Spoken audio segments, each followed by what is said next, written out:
Economic activities क्या होती है? तो सिंपली ऐसी एक्टिविटीज़ जिन्हें करने से हमें पैसा मिलता है, मतलब जिन्हें हम पैसे कमाने के लिए करते हैं। जैसे कि आप इन एग्जाम्पल्स को भी देख सकते हो। तो ये लोग क्या कर रहे हैं, ये अलग अलग एक्टिविटीज़ कर रहे हैं इनकम को जनरेट करने के लिए।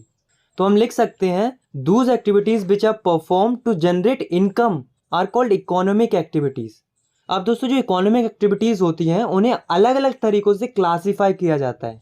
अगर हम देखें on the basis of nature, मतलब एक्टिविटीज़ का नेचर कैसा है, तो इस बेसिस पर इकोनॉमिक एक्टिविटीज़ को 3 सेक्टर्स में बांटा गया है। पहला है प्राइमरी सेक्टर, दूसरा है सेकेंडरी सेक्टर और तीसरा है टर्सरी सेक्टर।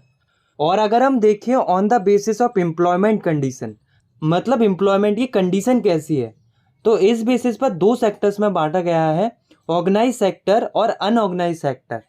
सिमिलरली अगर हम देखें on the basis of ownership, तो ऑनरशिप के बेसिस पर भी इकोनॉमिक एक्टिविटीज़ को 2 सेक्टर्स में बांटा गया है, पब्लिक सेक्टर और प्राइवेट सेक्टर। आई नो आपको ये थोड़ा कन्फ्यूजिंग लग रहा होगा, बट डोंट वरी, हम इन सारी चीज़ों को एक एक करके बहुत ही अच्छे से समझेंगे। तो चलिए स्टार्ट करते हैं। तो सबसे पहले हम पढ़ते हैं प्राइमरी सेक्टर को। तो प्राइमरी सेक्टर वो सेक्टर होता है जो कि डायरेक्टली नेचर से कनेक्टेड होता है, जैसे कि agriculture, mining, dairy, fishing, forestry. तो ये जो एक्टिविटीज़ होती है वो नेचर से रिलेटेड होती हैं।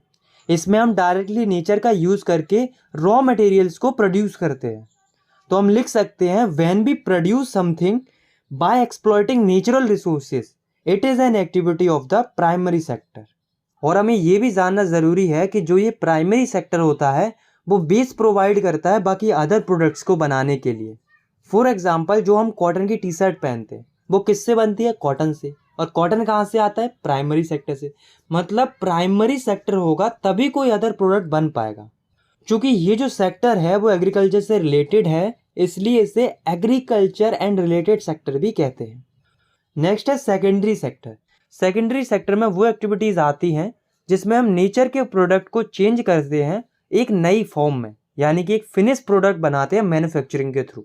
इसलिए इस सेक्टर को इंडस्ट्रियल सेक्टर भी कहते हैं, क्योंकि इसमें इंडस्ट्रीज़ का काफ़ी ज़्यादा यूज़ होता है। फॉर एग्जांपल कॉटन से कपड़े बनाना, शुगर केन से शुगर और जैगरी बनाना।